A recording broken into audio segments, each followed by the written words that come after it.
Est-ce que tu t'étires après avoir fait une séance d'activité physique en te disant que tu vas être moins raqué le lendemain?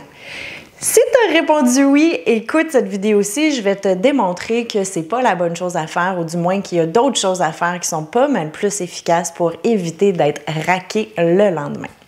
Avant de te présenter ça, je me présente moi-même. Mon nom, c'est Dominique Rainville. Je suis kinésiologue et kinésithérapeute. Mon objectif dans la vie, c'est vraiment pas compliqué. C'est de te donner le plus d'outils possible pour que tu puisses avoir une meilleure qualité de vie et la garder le plus longtemps possible. Alors, est-ce que tu t'étires après avoir fait une séance d'activité physique?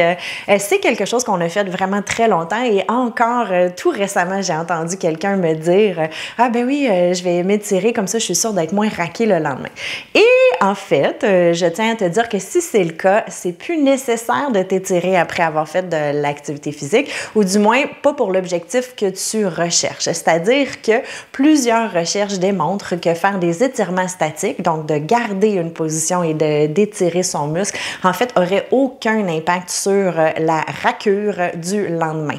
Même que dans certains types d'entraînements, comme des entraînements en hypertrophie, des gens qui veulent gagner de la masse musculaire, on va inclure l'étirement pour essayer de gagner encore plus de masse musculaire à cause des micro-déchirures.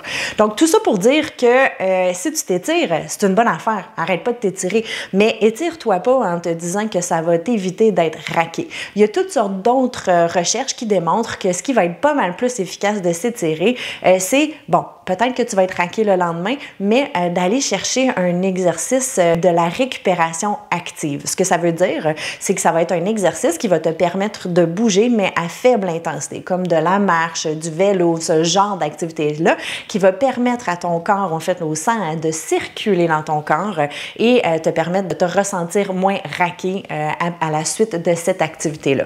Bon, tu vas me dire que peut-être que ça va être dur de partir la machine, hein, si ça fait longtemps que tu n'as pas bougé, puis que là, tu as fait un gros entraînement, puis que tu es bien raqué. Là, de te dire, je vais aller faire du vélo, c'est comme un peu contre-intuitif, mais sache que ça va avoir un encore meilleur impact que d'aller s'étirer au travers de tout ça.